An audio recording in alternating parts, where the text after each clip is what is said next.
शहीद स्मारक पर आज कांग्रेस कार्यकर्ता, कांग्रेस के तमाम नेता, मंत्री, सांसद यहाँ पर मौजूद हैं अपने कुछ मुद्दों को लेकर के, जिसके खिलाफ ये धरना प्रदर्शन कर रहे हैं। ये उत्तर प्रदेश की कानून व्यवस्था के खिलाफ धरना प्रदर्शन कर रहे हैं, यहाँ पद यात्रा निकाल रहे हैं। आइए उनसे बातचीत करते हैं कि वो किन किन मुद्दों को लेकर के यहाँ बैठे हैं। असल में इस धरना प्रदर्शन का मुद्दा क्या है? सीटों की मांग है। अविनाश पांडे जी, ये बताइए कि आज कांग्रेस यहाँ पर किन किन मुद्दों को लेकर के धरना प्रदर्शन? कांग्रेस विशेष रूप से ना ही सिर्फ इस मंडल में, लखनऊ मंडल में, बल्कि पूरे प्रदेश के 18 मंडलों में इस प्रकार का प्रदर्शन कांग्रेस ने आयोजित किया है। हजारों की संख्या में कांग्रेस का कार्यकर्ता बाहर निकला हुआ है और उत्तर प्रदेश सरकार से मांग करता है कि यहाँ पर कानून व्यवस्था को मजबूत किया जाए और जिस प्रकार का अत्याचार हमारी महिलाओं पर, उनके ऊपर अत्याचार हो रहा है, बलात्कार हो रहे हैं, रोज अपराध हो रहे हैं, ट्रेन में महिलाएं असुरक्षित महसूस कर रही हैं, वहाँ हत्याएं हो रही हैं, युवकों को एक विशेष समुदाय के प्रति एक केंद्र बनाकर उन्हें प्रताड़ित किया जा रहा है, आतंकित करने के लिए बुलडोजर चलाया जा रहा है। तो कानून की व्यवस्था के अंतर्गत सरकार कार्य करे, जो अपराधी हैं उन्हें सजा मिले और जो निर्दोष हैं उनको सुरक्षा मिले। बुलडोजर एक्शन पे क्या कहना चाहेंगे आप? सुप्रीम कोर्ट ने फैसला लिया है। सुप्रीम कोर्ट के फैसले का हम स्वागत करते हैं। हम उम्मीद करते हैं कि सुप्रीम कोर्ट के इस जो उन्होंने आदेश दिया है उसका सरकार पूर्ण रूप से पालन करे। जाति जनगणना पर क्या कहेंगे? जाति गणना होनी चाहिए। अभी आपने देखा कि 1 अक्टूबर तक सुप्रीम कोर्ट ने रोक लगा दी है कि अब बुलडोजर एक्शन नहीं होगा, उसी पर होगा जिस पे अतिक्रमण लगे हैं वहाँ पर होगा। तो इस पर आप क्या कहना चाहेंगे कि आगे ये रोक लगी रहेगी या फिर सुनवाई में कुछ और बात हो पाएगी? नहीं, सुनवाई में भी ये बदल सकते हैं। ये जो सुप्रीम कोर्ट ने जो आदेश किया है वहाँ तक है, उसके आगे क्या होगा वो तो सुप्रीम कोर्ट देखेगा। लेकिन ये गलत हो रहा है सब कुछ जो है बीजेपी गवर्नमेंट में। तो यहाँ छाट के यहाँ जो बलात्कारी हैं, जो गुंडे हैं, बदमाश हैं, उनको तो ये अपनी पार्टी में नेता बनाते हैं। वो जब जेल से बाहर आते हैं तो उनको माला पहना के स्वागत करते हैं। कहाँ से हिंदुस्तान चल जाएगा? उत्तर प्रदेश की स्थिति खराब है कि अगर कोई ठाकुर मर्डर करके आ जाता है तो उसको वो संरक्षण में ले लेते हैं, उसको जेल में बंद करके बचा लेते हैं। एक यादव हो तो उसको इनकाउंटर करा देते हैं, एक मुस्लिम हो तो उनको इनकाउंटर करा देते हैं। एक मुस्लिम अगर कोई क्राइम कर देता है या गलती से कोई काम हो तो उसका घर गिरा दिया जाता है। तो ये उत्तर प्रदेश है, ये तो जंगल राज बना दिया इन्होंने। ये तो हर आदमी डरा हुआ है, सहमा हुआ है। उत्तर प्रदेश का क्या होगा ये कोई नज़र नहीं आ रहा है भविष्य इसका। इस गवर्नमेंट को जब तक हम लोग नहीं गिराएंगे, ये गवर्नमेंट नहीं जाएगी, उत्तर प्रदेश की हालत सुधरने वाली नहीं है। दिन पे दिन हालात बदतर होते जा रहे हैं, बलात्कार दिन पे दिन हो रहे हैं, उनको बचा रहे हैं लोगों को। बलात्कारियाँ कितने इनके बलात्कारी जो हैं जेल में बंद है, उन पर बुलडोजर क्यों नहीं चलाया गया? उनके घर क्यों नहीं गिराए गए? उनको इनकाउंटर क्यों नहीं किया गया? ये इनकाउंटर उनको करते हैं सिर्फ दिखावे के लिए। वो गरीब आदमी पकड़ लिया, उसका इनकाउंटर कर दिया और जो है दिन पे दिन बलात्कार हो रहे हैं, बलात्कार को नहीं रोक पा रहे हैं। देश की व्यवस्था इतनी खराब है, कानून व्यवस्था इतनी खराब हो चुकी है, लचर हो चुकी है कि ये बौखला गए हैं। इनकी समझ में नहीं आ रहा है कि हम लोग क्या करें। योगी बाबा की समझ में नहीं आ रहा है कि हम देश को कैसे चलाएं। ये उत्तर प्रदेश को चला ही नहीं पा रहे हैं। तो आप कोई संदेश देना चाहेंगे योगी जी को, अर्थव्यवस्था या फिर अभी जो कानून व्यवस्था, इसको इस मुद्दे पर कुछ संदेश देना चाहेंगे योगी जी को? संदेश तो ये है कि हालात सुधारें, अपने आप को बदलने की कोशिश करें। ये मंदिर मस्जिद की, हिंदू मुस्लिम की, हिंदुस्तान पाकिस्तान की राजनीति को छोड़ के उत्तर प्रदेश के बारे में सोचें। आज हमारे साथ यहाँ पर आप मौजूद हैं, देख सकते हैं पूर्व सैनिक विभाग के उत्तर प्रदेश के अध्यक्ष। आइए इनसे बातचीत करते हैं। कांग्रेस आज किस मुद्दे को लेकर, किन मुद्दों को लेकर के यहाँ पर धरना प्रदर्शन कर रही है? क्या है उनके ऐसे मेन मुद्दे जिनको लेकर के वो पैदल मार्च निकालने जा रही है? आइए बात करते हैं। आज एक उत्तर प्रदेश में ही नहीं, पूरे हिंदुस्तान में कानून व्यवस्था जो है ध्वस्त हो चुकी है और इनके जो भारतीय जनता पार्टी के नेता हैं उनके ये बयान आते हैं कि राहुल गांधी जी की दादी को जैसे मार दिया गया था वैसे ही उनको भी मार दिया जाएगा, या फिर उनकी जबान काट के लाने वाले को 11 लाख रुपए का इनाम दिया जाएगा। तो ये एक नेता विपक्ष, जो एक नेता प्रतिपक्ष होते हैं, उनके लिए ऐसा बयान बहुत ही शर्मनाक बयान है। और दूसरी बात, उत्तर प्रदेश के अंदर जिस प्रकार से घटनाएं बढ़ रही हैं महिलाओं के साथ में, युवाओं के साथ में, किसी किसी की हत्या कर दी जा रही है, पुलिस प्रशासन बिल्कुल शांत बैठा हुआ है और किसी पर कोई कार्रवाई नहीं होती। इसी पर उसमें आज ये यहाँ पर एक विशाल धरना हुआ है जिसमें उत्तर प्रदेश कांग्रेस कमेटी के अध्यक्ष श्री अजय राय जी और अविनाश पांडे जी और बड़े हमारे नेता सब यहाँ पर इस धरने में शामिल हैं और इसी क्रम में आगे ज्ञापन देने की प्रक्रिया चलेगी।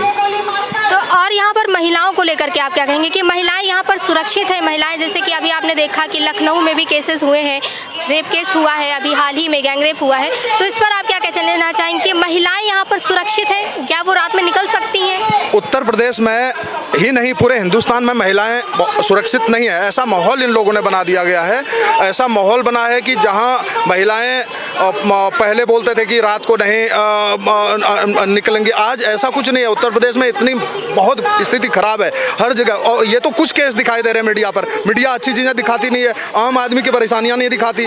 मीडिया कुछ चैनल ऐसे जैसे आप लोग हैं, यूट्यूबर हैं या जो छोटे चैनल हैं वो दिखाते हैं, और मेन जो बड़े चैनल हैं वो बुद्धू से भटका करके वो सिर्फ विश्व गुरु बनने तक की बात करते हैं। वो अच्छी चीज़ें नहीं दिखाते हैं, सिर्फ एक राजा की कहानियाँ दिखा रहे हैं। एक राजा था, एक राजा है और वो ये करता है वो करता है बस। लेकिन मेन मुद्दे जो हैं वो पब्लिक के जो मुद्दे होते हैं उन मुद्दों को मीडिया नहीं दिखा रही है। तो कानून उत्पीड़न को लेकर के भी आज आप लोग जिक्र कर रहे हैं, कानून उत्पीड़न का, तो उस पर आप क्या बोलना चाहेंगे? देखिए, मैं सुभाष मिश्र, पूर्व सैनिक विभाग का वाइस चेयरमैन संगठन प्रभारी उत्तर प्रदेश।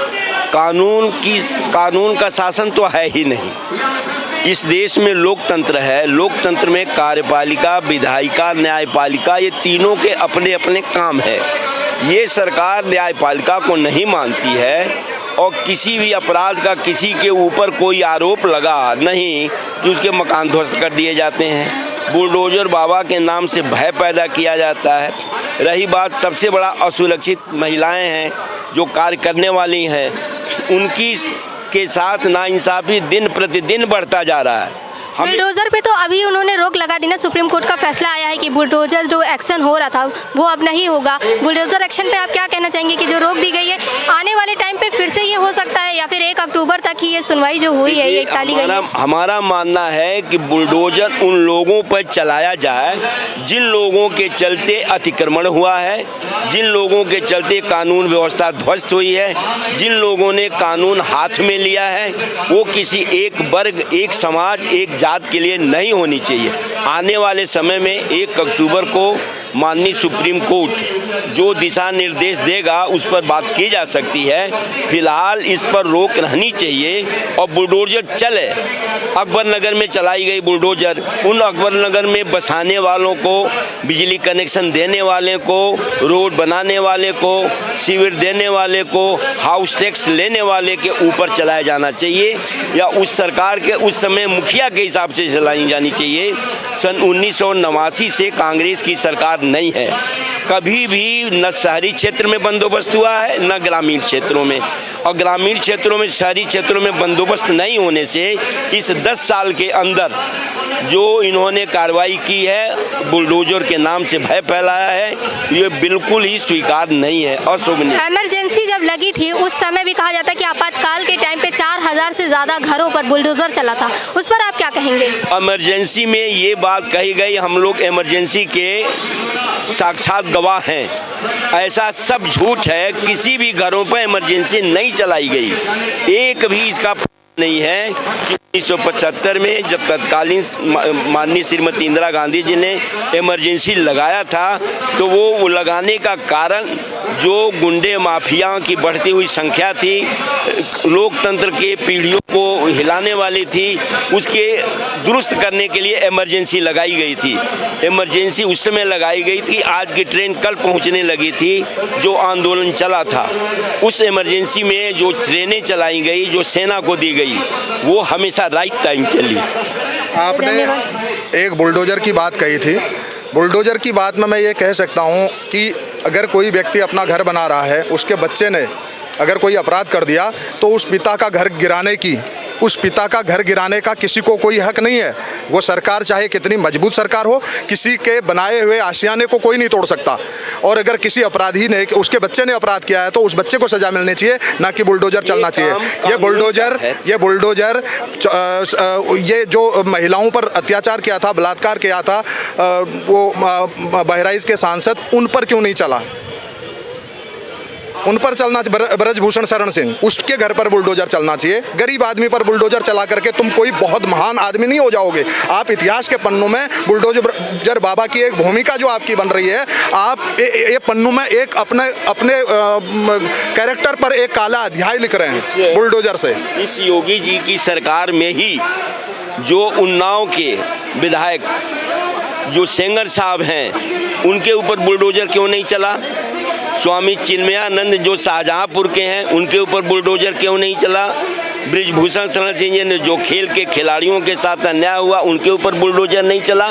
तो ये बुलडोजर खास तौर से किसी वर्ग विशेष, जात विशेष और कमजोर को टारगेट करके चलाया जा रहा है। वो आपका ये मानना है कि बुलडोजर जो चल रहे हैं वो जाति धर्म देख के चल रहा है, उन लोगों के खिलाफ नहीं चल रहा है जिन लोगों ने इंसानों को तालाब में फेंक दिया, मगरमच्छ को खा गए, जिन लोगों के घरों में हत्याएं हुई की गई, उनके ऊपर नहीं चल रहा है। ये बुलडोजर उस पर चल रहा है कि जिसको रात में बुलाया जाता है, कुछ देर के बाद पता चलता है कि पुलिस ने इनकाउंटर कर दिया।